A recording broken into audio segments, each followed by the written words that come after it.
Can you hear me okay? Yes, we can. Well, hello, Commission. My name is Jeff Fuller. I'm from the Gainesville District. I know that you're gripping the issue of how to deal with the philosophies that guide your education system. And I would like to basically give you a concept to at least consider. On the one hand, I would call it something like constitutional education. On the other hand, something characterized by critical race theory as a concept. Now, I will be the first to admit that I don't think anybody is teaching critical race theory graduate level course in any K through 12 school.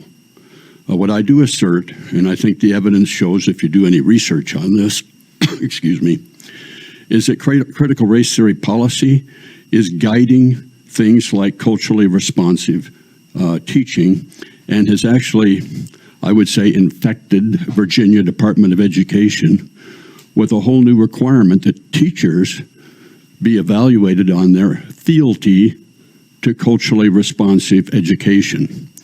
You need look no further than the new added teacher education evaluation criteria. And if you read that, you'll see that in order for a teacher to be acceptable, they must adhere to the concepts of culturally responsive teaching. So I think that's a big deal, because if you indoctrinate the teachers, you've obviously had your effect on the education system. The other thing, in my few seconds left, I'd ask you to examine the concept of intersectionality. You have it as a construct in your equity statement. Intersectionality falls apart. If you take the 12 items in the concept that was advocated by Dr. Crenshaw, and you take out the number of choices and you multiply them, it's over 8 billion. There's only 7.8 billion people on the planet. So now we're down to, we have more intersectional junctions to deal with than we have people. So I would ask you to think about using the individual, not a group, but the individual as the main item. And our Constitution recognizes that. So that's all I wanted to just offer those things to you. I know you're wrestling with this, and I'm looking forward to the agenda tonight. Thank you. Thank you very much. Seeing no other person signed up. And I also wanted to mention that, you know, in the Education Committee, one of the things that we're tasked to do is to assess public education policies that impact children of color in the areas of discipline, academic achievement, and access to resource. And often we talk about CRT, and I just want to make it clear, and hopefully for the last time, that that is not something that is being taught. Culturally responsive teaching is not interchangeable with CRT. There may be some overlap in terms of tenets, as Mr. Parker said this evening during his presentation, but they are not one and the same. And as I had said previously multiple times, they are not one and the same. And I do believe that it was informally decided as commission at one of our previous meetings, I think the last one, that since it was not being taught in Prince William County schools, it's not really relevant to a scope of our commission, but you don't have to take my work for it. I believe. This is a subject that's near and dear to me. Before I was 13 years old, I actually went to 13 different elementary schools. My father was a civil rights minister whose primary responsibility was taking bad churches in the Midwest and the South and working with them to reform them and bring them up to date from all different kinds of situations. I've seen that my family has been homeless when I was a child due to various factors, none our own. My father was abducted and held for 30 days and beaten because of his beliefs. I myself, at 6 years old, a group of kids befriended me and said, there's a shortcut through the White Projects. And then they proceeded to try to murder me by beating me with cinder blocks and breaking my left arm. An event that did not prompt the police being called. Adjust out for 2020 and 2021 because there's the COVID impact. But if we look at that entire path, the black graduation rate improved by 11.62%. The white graduation rate improved by 9.2%, which means that the black graduation rate improved over whites at a rate of 2.4%. Prince William County is doing something right in correcting inequities. And it's been a trend that's been going on since before. I'm sure before 2008, but these numbers are from VOE, and these are the numbers that the VOE provides. When we go, those are graduation rates, completion rates. Same thing, we see 10.5% for blacks improvement. We see 6.3% for whites, 4.12% advantage to black students in overall improvement of performance. And the dropout rate, in some dropout rates, for example, you had some odd years, but in 2050, the dropout rate for blacks and whites was in less than 0.5% difference. In those other years, you started out where the difference was at 4%. Right now, it looks like it's about 2%, but you've had years where it's been below 2%. About 4 years where Prince William's had a differential below 2%. So what's the point of all of this?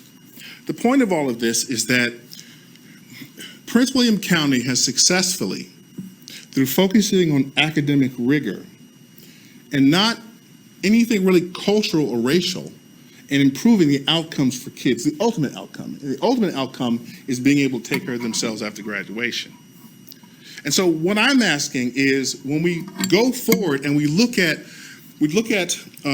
culturally sensitive teaching in the classroom, et cetera, we consider the amount of time.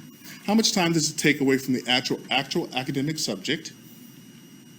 Does learning an enhanced level of cultural sensitivity help them after graduation?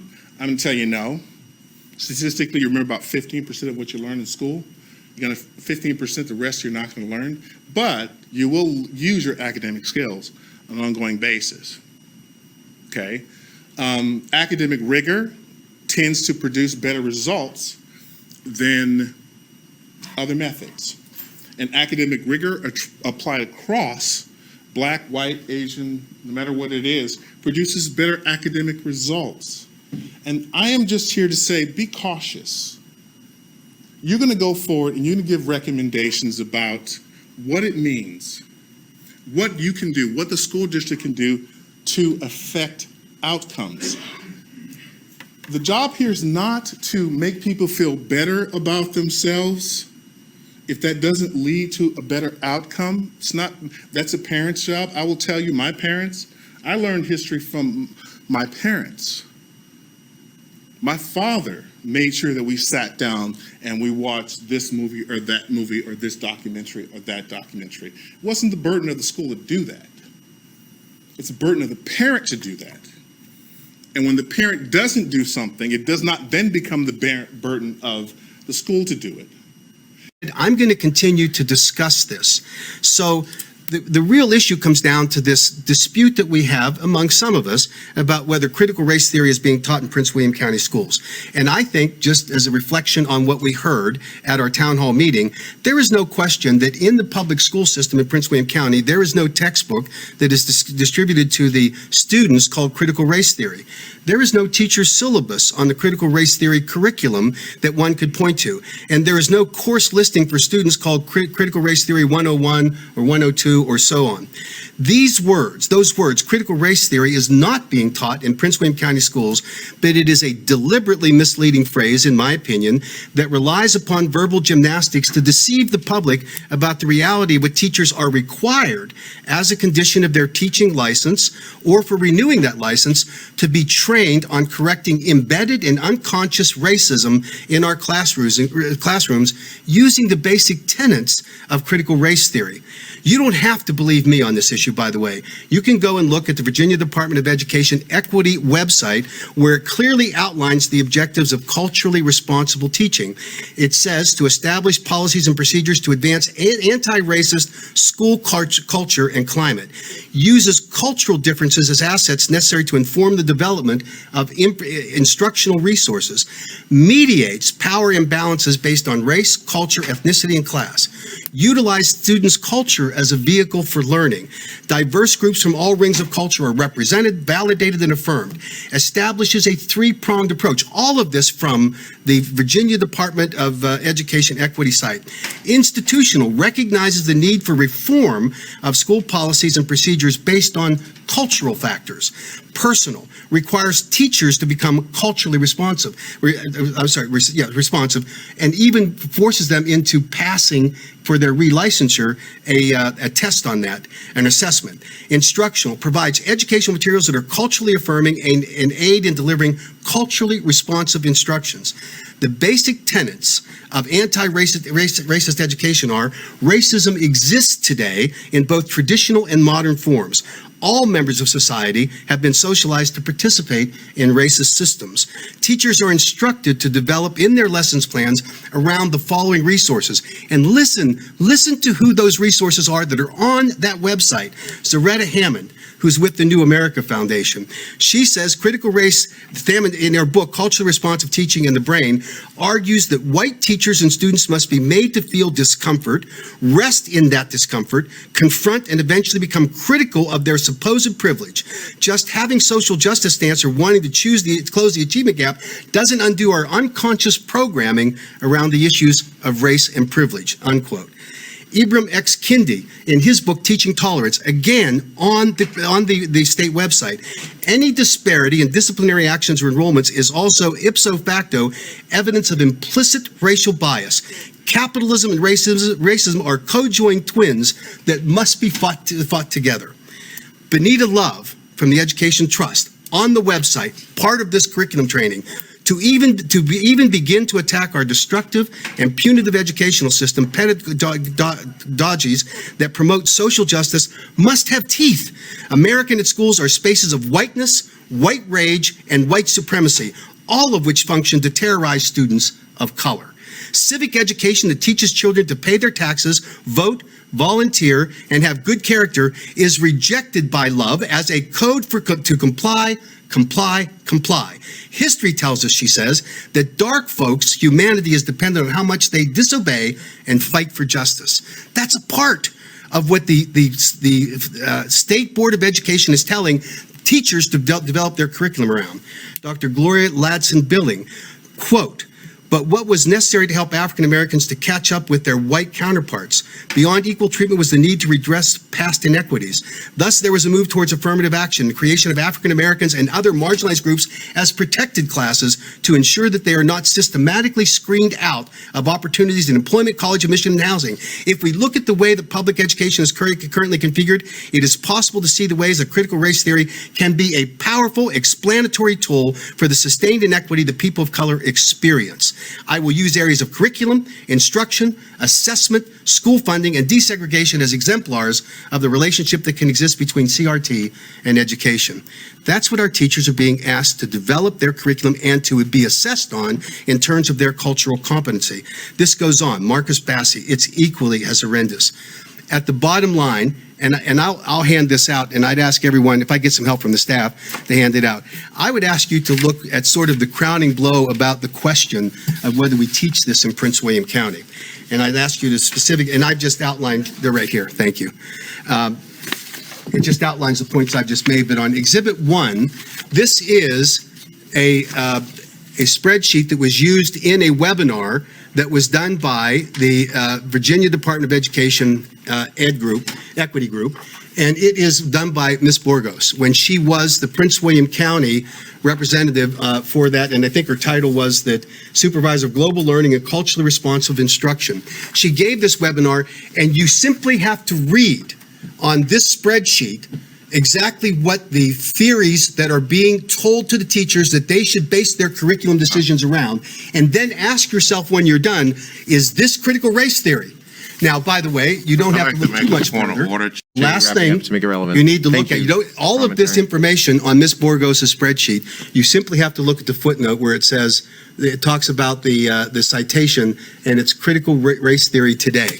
This information is informed by critical race theory. So, the chairman of this commission, Mr. Chairman, Yes. did I read the minutes incorrectly that we just approved? Because when you look at the minutes from our September meeting, Yes. and you look at it, it talks about the discussion on cultural, on CRT and cultural responsive training. It doesn't say anything about any action was taken. Thank So you. I must have missed it. I think I appreciate that. I watched that too. I paid very close attention to what School Board Member Williams was saying. She said, I think. So I'm sure if there's any kind of discrepancy, So it you was can wrong. have a conversation with her. You can have a conversation with her, but that is her commissioner's time. But But thank she- you. You had a question? You know, Mr. Parker, you mentioned critical race theory in the context of how it's with culturally responsive teaching.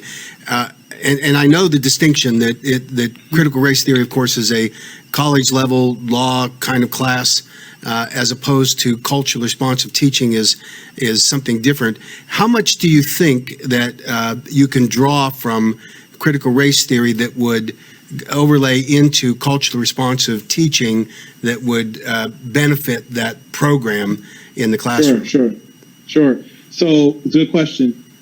Even though they are distinct ideas and concepts, they do overlap in different places, understandably so. And one of the overlaps are, if you recall, Lott and Billings talked about the 3 different parts of culturally responsive pedagogy, and she talked about academic success, affirming identities, but also developing the skills and knowledge to be critical perspectives. That critical perspective dovetails with critical race theory, where we understand that race is embedded into structures and systems in ways that needs to be redesigned. And so that feels like the convergence, if you will. Another staple of critical race theory is interest convergence. It helps people develop a critical perspective of what is happening in the country.